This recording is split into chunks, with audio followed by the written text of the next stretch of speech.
देखिए बच्चों, तो जो है हम इस लेक्चर के अंदर कुछ टॉपिक कंप्लीट करेंगे, जिसमें फर्स्ट टॉपिक है हमारा सर्किट टर्मिनोलॉजी। मतलब सर्किट के अंदर हम कौन कौन से टर्म होते हैं, सर्किट के अंदर कौन कौन से टर्म्स हमें पढ़ने होते हैं और क्या क्या ज़रूरी है उनको पहचानना, उसको आज हम देखेंगे। ठीक है, तो इस सर्किट में देखिए आप, ये सर्किट है एक, इसमें मैंने दो बैटरी लगाई हैं, एक 30 वोल्ट की, एक 20 वोल्ट की। ठीक है, और ये 3 रजिस्टेंस है, 3 ओम का, 2 ओम का, ये 2 ओम के। ठीक है, तो इसमें कुछ टर्म हैं जो हमें आइडेंटिफाई करने पड़ते हैं। ठीक है, ये जो शब्दावली है या टर्म है, इनको जानना ज़रूरी है। ठीक है, तो सबसे पहले हम जानते हैं, ठीक है, कि नोड क्या होती है। ठीक है, तो नोड के लिए आप देखिए, नोड के लिए मैं आपको बता दूं कि जिस पॉइंट पर 2 एलिमेंट कनेक्टेड होते हैं उसे नोड कहते हैं। एलिमेंट एक्टिव भी हो सकते हैं, पैसिव भी हो सकते हैं। मैंने आपको बताया था पिछले लेक्चर में कि एक्टिव एलिमेंट क्या होते हैं, पैसिव एलिमेंट क्या होते हैं। ठीक है, और एक बात और, आप लोग मेरे है ना वीडियो एकदम सीक्वेंस से देखिए। ठीक है, अगर आप 1 बाय 1 लेक्चर देखेंगे तो आपको सब समझ में आएगा। अगर आप 20 से लेक्चर देखना स्टार्ट करेंगे तो आपको कुछ भी समझ में नहीं आएगा। ठीक है, तो देखो एक पॉइंट हमारा ये है। ठीक है, ये वाला पॉइंट जरा आप देखो, आप ये वाला पॉइंट, ठीक है, ये वाला पॉइंट। ठीक है, इस वाले पॉइंट पे क्या है, हमारे एक 3 ओम का रेजिस्टेंस कनेक्टेड है और 30 वोल्ट की बैटरी का एक पॉइंट कनेक्टेड है। ठीक है, तो इसको हम क्या कहेंगे, नोड। ये नोड हो गई एक। ठीक है, तो इसको मैं एक नंबर देता हूँ। ठीक है, एक नंबर। अच्छा, इसको देखो, इसमें जो है कितने कनेक्टेड है, एक यहाँ से रेजिस्टेंस कनेक्टेड है, एक ये रेजिस्टेंस कनेक्टेड है, एक ये रेजिस्टेंस कनेक्टेड है। तो ये दूसरी नोड हो गई।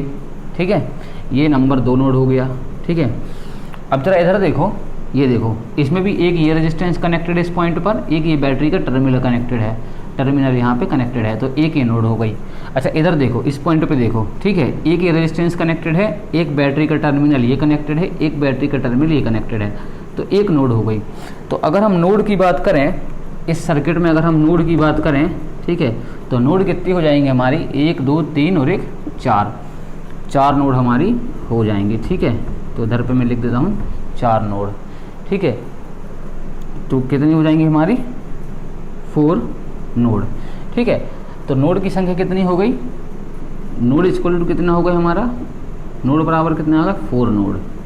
नोड कितनी हो गई, 4 नोड हमारी हो गई। ठीक है, नोड हो गई 4, तो 4 नोड हो गई हमारी। तो नोड कितनी हो गई, 4 नोड हमारी हो गई। ठीक है सर, नोड का पता चल गया कि जहाँ पर एटलीस्ट 2, मिनिमम 2 कनेक्टेड होंगी उसको नोड कहेंगे। 2 होना ही चाहिए, 2 एलिमेंट वहाँ पर कनेक्टेड होना ही चाहिए, इसको हम नोड कहेंगे। ठीक है, अब नोड की बात करते हैं जंक्शन की। ठीक है, जंक्शन क्या होता है, तो देखो जैसे नोड में हम 2 की बात कर रहे थे, 2 एलिमेंट की बात कर रहे थे। ठीक है, उसी तरीके से हम जंक्शन में 3 की बात करेंगे। तो ऐसे पॉइंट ढूंढना है जहाँ पर 3 एलिमेंट कनेक्टेड हों। ठीक है, तो वहाँ पर उसको हम क्या कहेंगे, जंक्शन कहेंगे। ठीक है, तो ज़रा देखो, यहाँ पर 2 एलिमेंट कनेक्टेड हैं। ठीक है, यहाँ पर भी 2 एलिमेंट कनेक्टेड हैं। तो ज़रा इसको देखो, इस वाले पॉइंट को देखो, एक एलिमेंट, एक एलिमेंट, एक एलिमेंट, मतलब 3 इस नोड 2 से 3 एलिमेंट कनेक्टेड हैं। तो 2 क्या हो गई, 2 वाला जो पॉइंट हो गया, जो नोड 2 हो गई, वो नोड भी होगी, जंक्शन भी होगी। तो एक जंक्शन हमारी हो गई ये J1। ठीक है, इस वाले पॉइंट पे देखो, एक ये रेजिस्टेंस कनेक्टेड है, एक इधर से बैटरी का टर्मिनल कनेक्टेड है, एक यहाँ से बैटरी का टर्मिनल कनेक्टेड है, तो ये हो गई J2। मतलब ये है कि जो नोड है वो जंक्शन भी हो सकती है, अगर उसमें 3 एलिमेंट कनेक्टेड हैं तो उसे हम जंक्शन कहते हैं। ठीक है, तो जंक्शन हमारी कितनी हो गई, इसमें जंक्शन कितनी हो गई, जंक्शन हो गई हमारी 2 जंक्शन। ठीक है, 4 नोड और 2 जंक्शन हो गई। ठीक है सर, इतना क्लियर हुआ। अब देखते हैं ब्रांच क्या है। ठीक है, तो जो जंक्शन हमने आइडेंटिफाई कर लिया है, तो जंक्शन, 2 जंक्शन के बीच में जो एलिमेंट कनेक्टेड होंगे उसको ब्रांच कहेंगे। तो जरा देखो इधर पर, एक ये है, ठीक है, एक ये जंक्शन है, एक ये जंक्शन है। इसमें देखो, एक तो ये वाली ब्रांच कनेक्टेड है। ठीक है, तो एक ब्रांच हमारी ये हो गई। ठीक है, एक इन दोनों जंक्शन के बीच में एक ये ब्रांच कनेक्टेड है, तो दूसरी ब्रांच हमारी ये हो गई। ठीक है, इन दोनों के बीच में एक ये वाली भी कनेक्टेड है, तो ये वाली कौन सी हो गई, तीसरी। तो हमारी ब्रांच कितनी हो गई, इसमें ब्रांच कितनी हो गई, 3। ब्रांच कितनी हो गई हमारी, 3 ब्रांच हो गई हमारी। ठीक है, तो ब्रांच की संख्या हो गई 3। ब्रांच भी समझ में आया कि दो जंक्शन के बीच में जो मतलब कनेक्टेड होता है, जो इस तरीके से जो एलिमेंट कनेक्ट होंगे उसको टोटल को हम क्या कह देंगे, ब्रांच। ये वाली ब्रांच हो गई। इस ब्रांच में क्या है हमारा, 2 ओम का रेजिस्टेंस है, एक बैटरी है। और इस वाली ब्रांच में हमारे क्या है, 3 ओम का रेजिस्टेंस, एक बैटरी है। और इस वाली ब्रांच में केवल 2 ओम का रेजिस्टेंस है। तो जंक्शन के बीच में जो भी सीरीज में कनेक्टेड हो सकते हैं, तो उसको हम क्या कहते हैं, जंक्शन। तो जंक्शन कितने हो गए, ब्रांच कितने हो गए, 3। 2 जंक्शन के बीच में जो एलिमेंट अगर कनेक्टेड हैं उसको हम क्या कहते हैं, ब्रांच कहते हैं। ठीक है, कॉम्बिनेशन ऑफ एलिमेंट कह सकते हो आप, क्योंकि यहाँ पे रेजिस्टेंस भी है और बैटरी भी है। ठीक है, इतना क्लियर हुआ सर। अब बात करते हैं हम काय की, लूप की। ठीक है, तो लूप क्या है, कोई भी क्लोज अगर आपको दिखता है, कोई भी क्लोज पाथ दिखता है, तो उसको हम क्या कहते हैं, लूप कहते हैं। तो इधर से देखो, इस वाली की बात करो, इधर से ऐसे चल के इधर इस वाली की बात करो, 1 2 3 4, तो एक लूप हमारा ये हो गया। ठीक है, एक इधर की बात करो, 1 2 3 4, ये क्लोज है ना पूरा, तो इसको भी क्या कहेंगे, दूसरा लूप हो गया। एक लूप ये, एक लूप ये, और एक लूप ये। समझ में आ गई बात, एक लूप ये बन गया पूरा, एक ये और एक पूरा मिला के, इसको इधर से इधर तक, 1 3 इधर से पूरा मिला के। तो इसमें लूप कितने हो गए हमारे, 2 तो ये है ना, 1 2 और एक पूरा मिला के हो गया। ठीक है, तो लूप कितने हो गए हमारे, लूप की अगर हम बात करें तो लूप कितने हो गए हमारे, लूप हो गए इसमें 3। लूप कितने हो गए, 3 हो गए। अब जरा इसकी बात करो, इसको तो हमने डिवाइड कर लिया। ये जो पूरा दिख रहा है इधर से ऐसे जाने पे पूरा जो हमें क्लोज सर्किट दिख रहा है, इसको भी लूप कह रहे हैं हम, इसको भी लूप कह रहे हैं, इसको भी लूप कह रहे हैं। ठीक है, तो इस वाले लूप को तो हम डिवाइड कर पा रहे हैं। इस वाले लूप में 2 लूप और हैं, एक ये वाला लूप है, एक ये वाला लूप है, एक ये और एक ये। लेकिन अगर पहले और दूसरे हम लूप को देखें तो इसको हम फिर से डिवाइड नहीं कर सकते। इसको ऐसे, ये जो इधर पे दिख रहा है आपको, ये वाला लूप जो दिख रहा है, ये वाला लूप, इसको फिर से डिवाइड नहीं कर सकते। तो ऐसे लूप जिनको डिवाइड नहीं किया जा सकता है, फिर से तोड़ा नहीं जा सकता है, उसको हम कहते हैं मैश। क्या कहते हैं, मैश कहते हैं। तो लूप कितने हो गए, 3, और मैश कितने हो गए, एक मैश ये है, एक मैश ये है। इसको भी आप फर्दर डिवाइड नहीं कर सकते। तो ये क्या है हमारा, मैश। ठीक है, ये भी हमारा क्या है, मैश। तो मैश कितने हो गए हमारे, मैश की संख्या कितनी हो गई हमारी, तो मैश हो गई हमारी, मैश हो गए हमारे 2 मैश हो गए, 3 लूप हो गए। और मैंने बाकी आपको बताना, मैंने निकालना सिखा दिया है कि किसी भी आप सर्किट को देख के कैसे आइडेंटिफाई करोगे, क्या नोड हैं, क्या जंक्शन है, ठीक है, क्या लूप हैं, क्या ब्रांचेस हैं, ये सब मैंने आपको अभी बता दिया है अच्छे से। ठीक है, अब देखिए ज़रा आप, अच्छा जो मैंने जंक्शन बोला, ठीक है, जो मैंने आपको जंक्शन बताया कि जहाँ पे 3 एलिमेंट कनेक्टेड होंगे, ठीक है, इस जंक्शन को प्रिंसिपल नोड भी बोलते हैं। क्या बोलते हैं, प्रिंसिपल नोड भी बोलते हैं। तो या जंक्शन बोलो चाहे प्रिंसिपल नोड बोलो, 2 नाम है उसके, चाहे जंक्शन बोल दो चाहे प्रिंसिपल नोड, चाहे आप प्रिंसिपल नोड बोल दो, प्रिंसिपल नोड बोल दो, बात एक ही है। ठीक है सर, इतना क्लियर हुआ। तो ये कुछ टर्मिनोलॉजी थी जो आपको ज़रूरी है पता होना किसी भी सर्किट में, तभी हम उसको क्या है आगे सॉल्व कर पाएंगे। ठीक है, तो इससे अगर आपसे कुछ भी पूछता है, ये बेसिक इन्फॉर्मेशन है, इससे क्वेश्चन नहीं आएंगे कितनी जंक्शन है, कितना क्या है, लेकिन फिर भी आपको पता होना चाहिए। ठीक है, तो ये था हमारा सर्किट की शब्दावली कि सर्किट में कौन कौन से शब्द यूज़ होते हैं, सर्किट में बेसिकली होता क्या है। अच्छा, ये वाला मैंने आपको बताया था, ये जो बैटरी है ये करंट फेंकता है, बाहर की तरफ एनर्जी देता है। ठीक है, तो इसको बोलते हैं एक्टिव एलिमेंट। ये रेजिस्टेंस का एनर्जी को डिसिपेट करते हैं, कंज्यूम करते हैं, तो इसको कौन से एलिमेंट बोलते हैं, पैसिव एलिमेंट बोलते हैं। तो ये जो हमारा सर्किट है बेसिकली वो क्या है, एक्टिव और पैसिव एलिमेंट का क्या है, कॉम्बिनेशन है। ठीक है, तो इस तरीके से मैंने आपको ये बता दिया कि ये क्या है। ठीक है, तो ये जो सर्किट है, इस सर्किट को मैं स्टैंडर्ड लेके चलूँगा, इसी सर्किट से मैं आपको सब समझाने की कोशिश करूँगा। आगे की जो भी मेथड्स आएंगी, ठीक है, नोड एनालिसिस, मैश एनालिसिस जो भी आपका आएगा उसको मैं इसी से समझाऊँगा। ये हमारा क्या होगा, स्टैंडर्ड सर्किट होगा। ठीक है, तो अब देखते हैं आगे हमें क्या करना है, कैसे चलना है आगे। तो ये टर्मिनोलॉजी आपको आई होप क्लियर हो गई होंगी, ठीक है। वीडियो को एक बार और देख लीजिए, और अगर आपको समझ में नहीं आता तो आप मुझसे कमेंट करके पूछ सकते हैं कि कौन सी चीज़ क्या है, ठीक है। इतना क्लियर हुआ। ये स्टैंडर्ड सर्किट है, इससे मैं आपको सब समझाऊंगा। एक सर्किट को लेके हम सारी चीज़ें क्या है क्लियर करेंगे, ठीक है बेटा। ठीक है सर, इतना क्लियर हो गया, ठीक है। अब जो है ये तो सर्किट बना रहेगा ऐसा कहता है ऐसा, ठीक है। इसको मैं नहीं मिटाऊंगा अभी, क्योंकि इसका भी जो है यूज है, ठीक है। इतना हो गया हमारा, इतना हो गया, ठीक है। अब यहीं पे मैं आपको एक रूल बताने जा रहा हूँ, जो रूल क्या है इम्पॉर्टेंट है, ठीक है। उस रूल को बोलते हैं हम सोर्स ट्रांसफॉर्मेशन। क्या बोलते हैं? Source transformation. अच्छा, अभी इसको यहीं पे मिटा लेते हैं, मैं आपको फिर से बना दूंगा। अभी पहले हम समझ लेते हैं सोर्स ट्रांसफॉर्मेशन। टर्मिनोलॉजी हमने समझ ली, शब्दावली समझ ली, सर्किट में क्या क्या होता है। अब मैं आपको समझाता हूँ सोर्स ट्रांसफॉर्मेशन। एक रूल है सर्किट के अंदर जो कि क्वेश्चन को सॉल्व करने के लिए यूज किया जाता है, ठीक है। तो उसको देख लेते हैं हम, सोर्स ट्रांसफॉर्मेशन क्या होता है। तो देखिए, नेक्स्ट हम पढ़ेंगे सोर्स ट्रांसफॉर्मेशन। सोर्स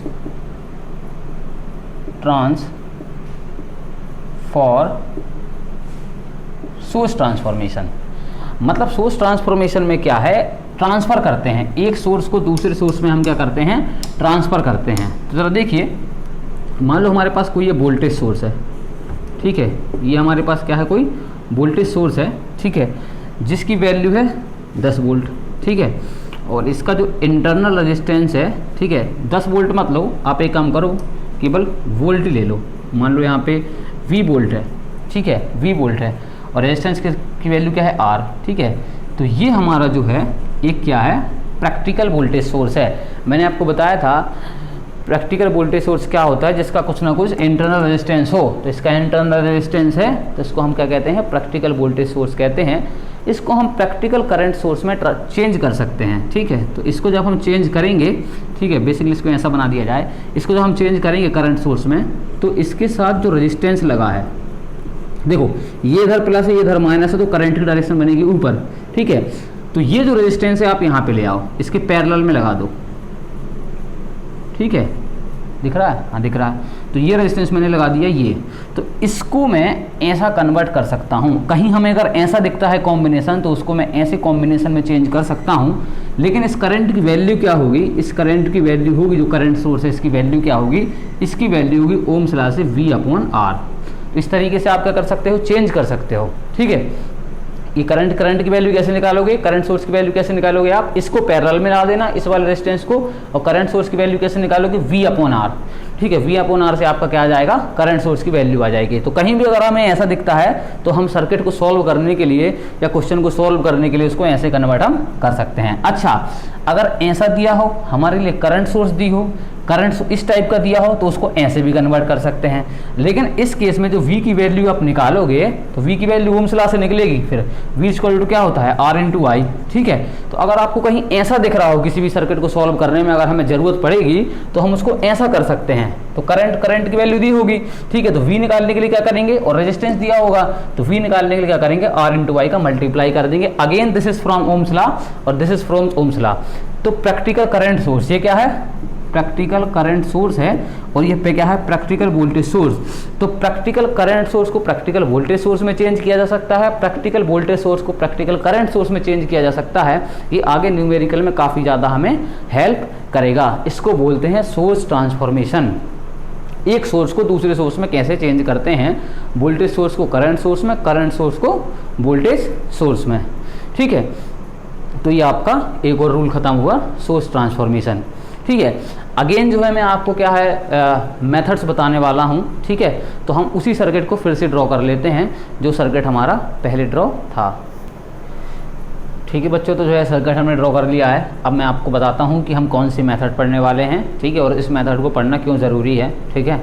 तो मेथड का नाम है मैश एनालिसिस, ठीक है। इसका नाम है मैश एनालिसिस। तो आप समझ गए होंगे मैश कौन कौन से हैं। एक तो मैश ये है, एक मैश ये है, ठीक है, और लूप भी है ये, ठीक ठीक है। बेसिकली जो मैश होता है वो लूप भी होता है, मैं आपको इसके पहले भी इसी वीडियो में मैंने आपको बताया है, ठीक है, पहले में भी चर्चा कर चुका हूँ, ठीक है।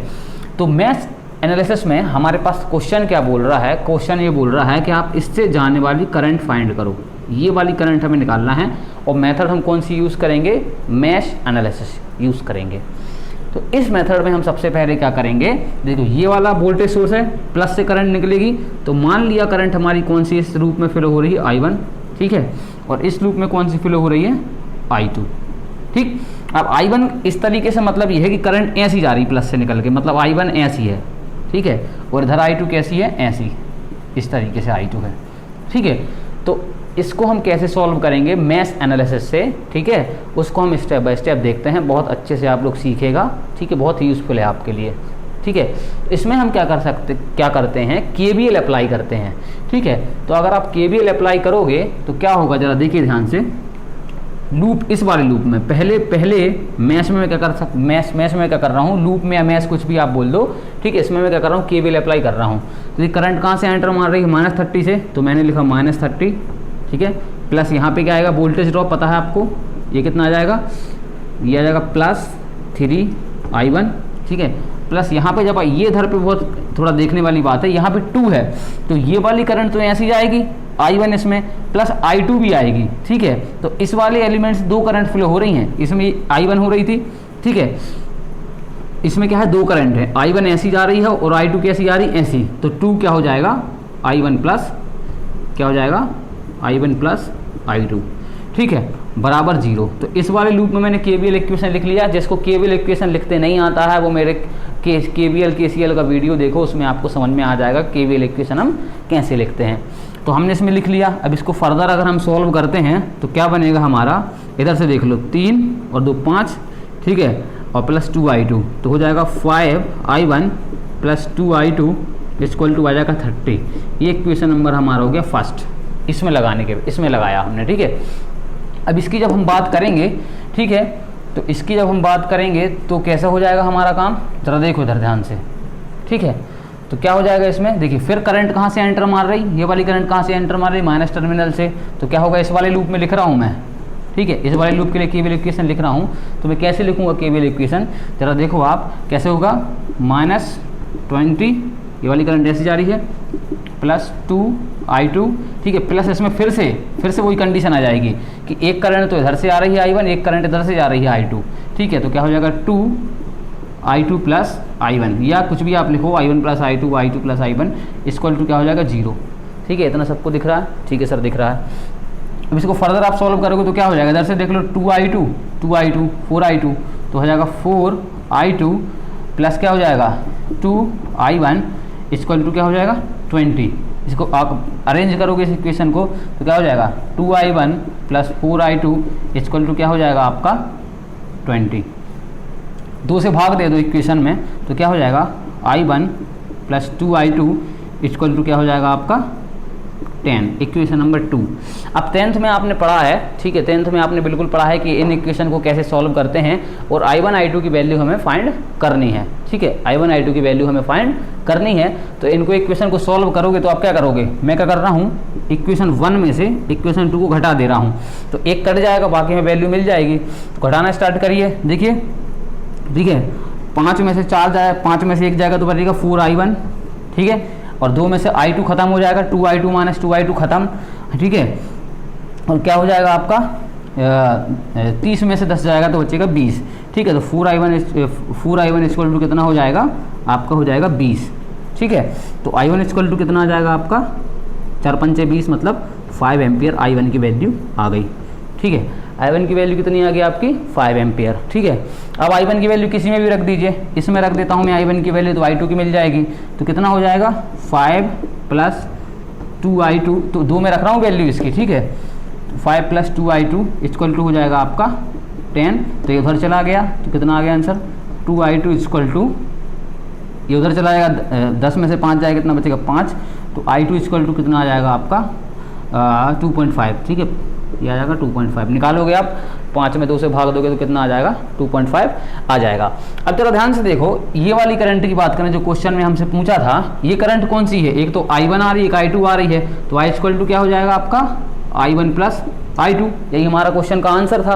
ठीक है, तो I बराबर हम कैसे लिखेंगे जरा ध्यान से देखो, तो I बराबर हो जाएगा हमारा I1 प्लस I2, मतलब I1 की वैल्यू कितनी आई 5 एम्पियर, ठीक है, I2 की वैल्यू कितनी आई 2.5, तो ये आ गया 2.5, तो टोटल आई कितनी आई 7.5। So this is our answer. Total current कितनी आई 5 एम्पियर आई।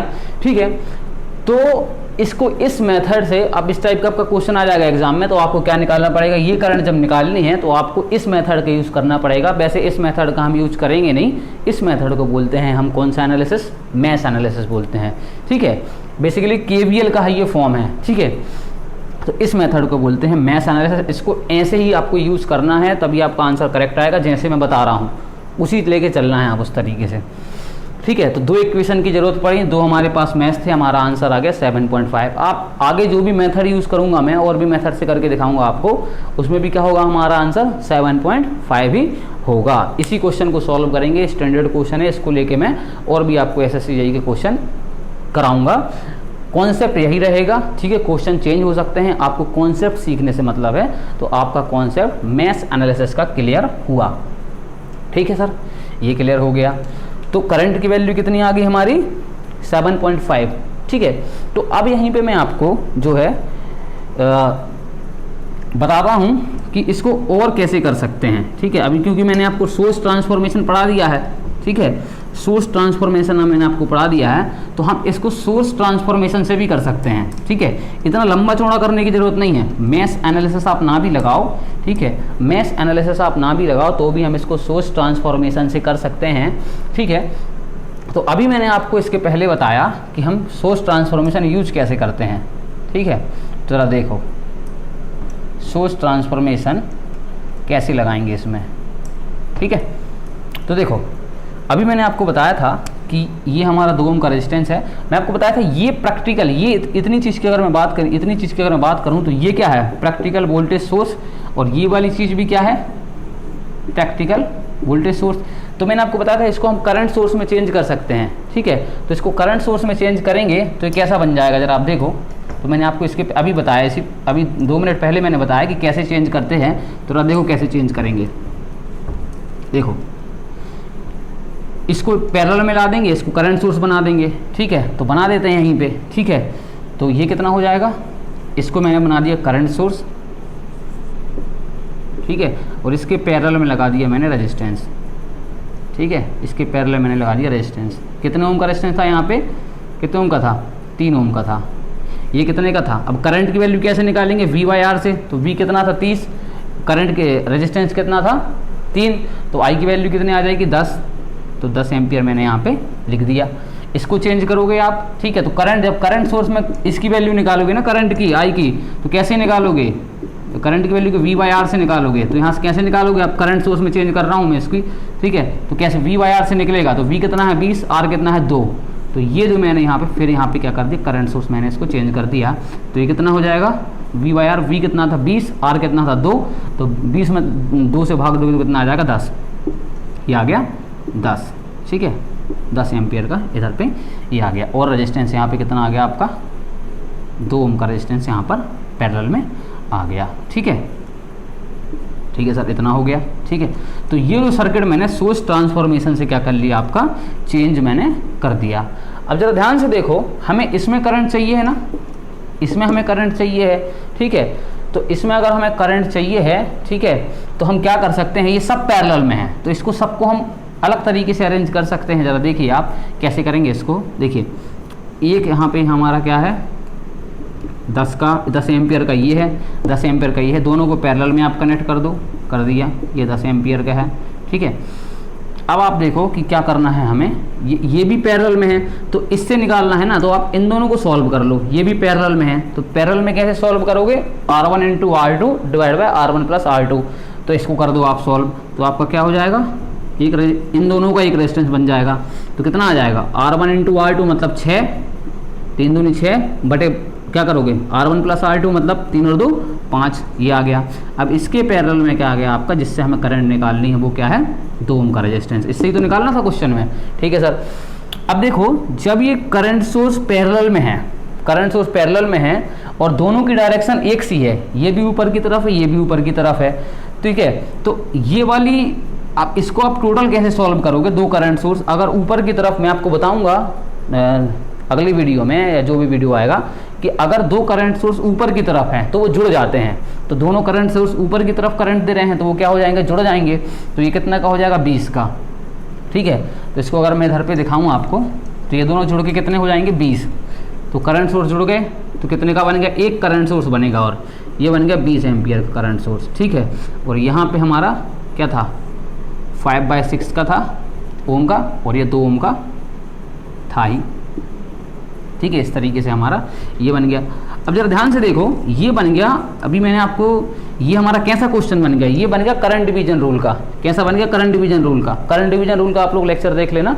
तो करंट डिवीजन रूल में इसको कैसे हमने सॉल्व किया है कि जो करंट है वो 2 पैरेलल में रेजिस्टेंस में डिवाइड होती है। जो करंट है, मेन करंट है, 2 पैरेलल में डिवाइड होती है। तो ये 20 एम्पियर की यहाँ तक आएगी, ठीक है, फिर यहाँ डिवाइड हो जाएगी और I1 I2 में यहाँ डिवाइड हो जाएगी। तो हमें चाहिए कौन सी, I2। तो मैंने आपको बताया था करंट डिवीजन में कि कैसे करंट डिवीजन रूल लगाते हैं।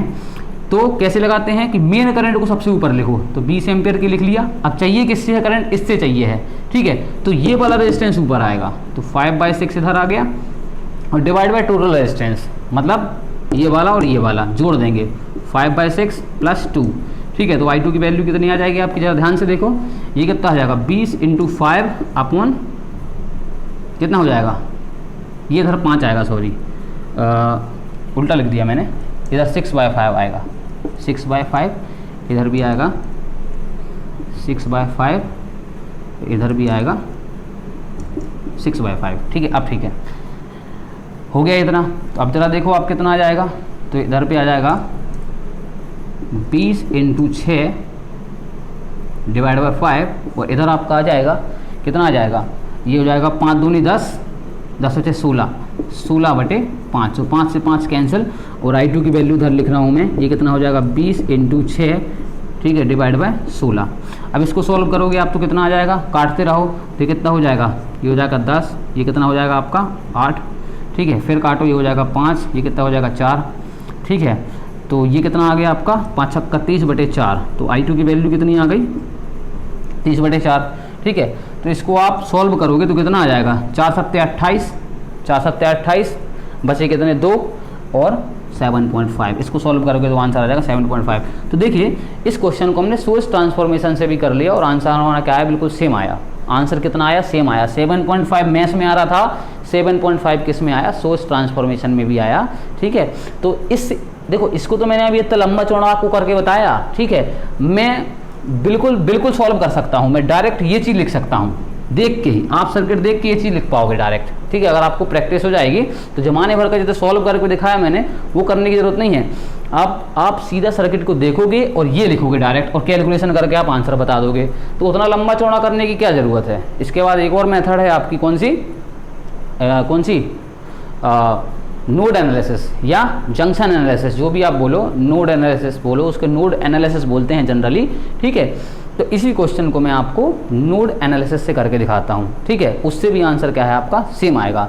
तो इस लेक्चर में हम 3 चीज़ें सीख लेंगे, क्या क्या, एक अपनी मैश एनालिसिस मैंने आपको सिखा दी, ठीक है, सोर्स ट्रांसफॉर्मेशन मैंने आपको सिखा दिया, ठीक है। अब देखते हैं नोड एनालिसिस, इसी क्वेश्चन को नोड से करते हैं कि आंसर हमारा क्या आता है, सेम आता है कि नहीं आता है। देखिए तो मैंने जो है फिर से वही सर्किट ड्रॉ कर दिया है, ठीक है। तो नोड एनालिसिस मेथड में हम क्या करते हैं, नोड एनालिसिस मेथड में हम क्या करते हैं बताता हूँ, नोड एनालिसिस, ठीक है। तो नोड एनालिसिस में हम क्या करेंगे, सबसे पहले आपको प्रिंसिपल नोड फाइंड करना है। देखो प्रिंसिपल नोड फाइंड करना है, ठीक है, या फिर आपको जंक्शन फाइंड करना है। तो हमें देखो, ध्यान से देखो, ये वाली करंट चाहिए थी, ये वाली करंट चाहिए थी ना। तो हम क्या करेंगे, ये एक जो पॉइंट है इधर पे, इसको मैंने क्या बोला था, जंक्शन, जहाँ पे 3 एलिमेंट कनेक्टेड है, या तो जंक्शन बोलो या प्रिंसिपल नोड बोलो। तो इसको मैंने क्या कर लिया, एक यहाँ पे वोल्टेज एज्यूम किया, ठीक है। वोल्टेज मान लिया मैंने कि वो है VA। अब VA वोल्टेज मानने के बाद मैंने उसके नीचे वाला जो यहाँ पे है, ठीक है, इधर पे मान, क्योंकि देखो वोल्टेज एक पॉइंट पे हम क्या है, एक पॉइंट पे वोल्टेज हम नहीं मान सकते हैं, तो नीचे हम क्या कर देते हैं, ग्राउंड कर देते हैं। ठीक है, तो ये एक इधर का ये वाला पॉइंट कौन सा हो गया, ये वाला पॉइंट शॉर्ट है, तो ये वाला पॉइंट हो गया, और एक पॉइंट ये वाला हो गया, एक पॉइंट ये वाला हो गया, तो प्लस माइनस मिल गया। तो हमने वोल्टेज यहाँ पे क्या कर लिया, एज्यूम कर लिया कि वोल्टेज यहाँ का क्या है, इस नोड का वोल्टेज क्या है, VA है। ठीक है, VA कौन सा वोल्टेज होगा, ध्यान से देखो, वोल्टेज हमारा ये वाला होगा VA, ये इस रेजिस्टेंस के अक्रॉस जो वोल्टेज होगा वही VA है। ठीक है, क्योंकि माइनस को क्या बोलते हैं, कम वोल्टेज मतलब जीरो, और प्लस को मैंने क्या मान लिया, VA। ठीक है, इस नोड का वोल्टेज क्या है, मैंने इधर पे मान लिया। अब देखो जैसे मैं बता रहा हूँ वैसे ही आपको करना है, ज़्यादा दिमाग मत लगाना। ठीक है, तो आप क्या करो, इस नोड से सारी करंट मानो जाती हुई। ठीक है, तो मैंने क्या कर लिया, सारी जाती हुई करंट मान ली, ये मान लिया I1 जा रही है। ठीक है, ये मान लिया कि I2 जा रही है, ये कौन सी जा रही है, I3 जा रही है। ठीक है, I1 जा रही, सारी नोड से मैंने करंट मानी है जाती हुई करंट। ठीक है, जाती हुई करंट मान ली सर, बहुत बढ़िया। ठीक है, तो इसको जब हम नोड से कर रहे हैं तो नोड में आप इस पर KCL लगाइए। ठीक है, तो KCL क्या बोलता है कि आने वाली करंट बराबर जाने वाली करंट। ठीक है, तो सबसे जाने वाली करंट को मैं क्या लेता हूँ, मैंने आपको बताया था जब मैं KCL पढ़ा रहा था कि जाने वाली करंट को हम क्या लेते हैं, प्लस। तो मैंने क्या किया, I1 प्लस, सब प्लस में आएंगे क्योंकि सारी जा रही हैं नोड से। ठीक है, I3 = 0, इस तरीके से मैंने इसको लिख लिया। ठीक है, अब इन करंट के इक्वेशन लिखने हैं कि इस करंट की वैल्यू क्या होगी। ठीक है, इस करंट की वैल्यू क्या होगी। ठीक है, तो उस करंट का हमें इक्वेशन लिखना है। ठीक है, तो I1 की वैल्यू क्या हो जाएगी। ठीक है, तो चूंकि हम पहले ही मान चुके ना कि ये करंट ऐसी जा रही है, तो इधर का वोल्टेज क्या है, VA, और ये वोल्टेज कितना है, 30। ठीक है, और ये इधर 0, तो आपको इधर से चल के जो हमने 0 माना वहाँ तक आना है। तो I1 की वैल्यू देखो कितनी है, VA - 30 - 0 डिवाइड बाय रेजिस्टेंस। ठीक है, तो कितना हो जाएगा, VA - 30 - 0 डिवाइड बाय आपका क्या हो जाएगा, 3 ओम। ये I1 की वैल्यू होगी आपकी। अब देखो इस वाली ब्रांच में, ये ब्रांच करंट है, इस ब्रांच की करंट के इक्वेशन लिख गया। अब इसका देखो तो क्या हो जाएगा, VA कोई सोर्स नहीं इधर पे, तो VA डायरेक्ट -0 करेंगे, तो VA - 0 डिवाइड बाई 2। ठीक है, अब इधर देखो आप, VA - 20 - 0 डिवाइड बाई 2, तो हो जाएगा VA - 20 - 0 डिवाइड बाय 2। ठीक है, बराबर 0। ये KCL का इक्वेशन आपका लिख गया। ठीक है, अब देखो कैसे इसको हम सॉल्व करेंगे आगे। तो 0 का तो कोई मतलब नहीं, 0 आप मिटा ही दो, 0 घटाओ या बढ़ाओ कोई मतलब, घटाओ या जोड़ो कोई मतलब फ़र्क नहीं पड़ता। अब देखो इस इक्वेशन को हमें सॉल्व करके VA की वैल्यू निकालनी है। तो VA की वैल्यू हमें निकालनी है। ठीक है, जो कि इस रेजिस्टेंस के अक्रॉस क्या है, वोल्टेज है। ठीक है, तो VA की वैल्यू हम निकालेंगे तो क्या देखो, LCM ले लो आप। ठीक है, तो 3, 2 और 2 का LCM क्या आएगा, 6 से मल्टीप्लाई कर दो सारे इक्वेशन में। तो 6 से मल्टीप्लाई करोगे तो 2 बार कटेगा, तो कितना आ जाएगा, 2VA - 60 प्लस, ये तो हो गया इधर का। ठीक है, अभी देखो 3 बार कटेगा तो इधर आएगा 3, ये 6 से मल्टीप्लाई कर रहा हूँ मैं इक्वेशन में, ध्यान देना। ठीक है, प्लस ये आ जाएगा 3VA माइनस क्या जाएगा, 3 बार कटेगा ना ये, तो 60 आ जाएगा। ठीक है, ये आ गया हमारा, इतना सॉल्व हमारा हो गया। ठीक है, अब जरा देखो आप कि कैसे सॉल्व करेंगे इसको, जोड़ो 2 और 3 5 और 5 3 8, तो 8VA ये कितना हो जाएगा, 60 दूनी 120, तो 8VA बराबर माइनस का 60 कितना हो जाएगा, माइनस का 120, उधर जाएगा तो कितना हो जाएगा, प्लस का 120। ठीक है, और जब VA की वैल्यू यहाँ से निकालोगे आप, तो VA की वैल्यू कितनी आ जाएगी हमारी, 120/8, मतलब कितनी आ गई है, काटो इसको तो कितना हो जाएगा। ठीक है, एक बार और काट लो इसको तो कितना हो जाएगा, 4 से काटो, 4 3 12, और ये कितना हो जाएगा, ये 4 3 12 शून्य, और ये 4 से कटेगा 2 बार। ठीक है, तो VA की वैल्यू कितनी आ गई आपकी, 15 वोल्ट। ठीक है, VA की वैल्यू कितनी आ गई आपकी, 15 वोल्ट आ गई।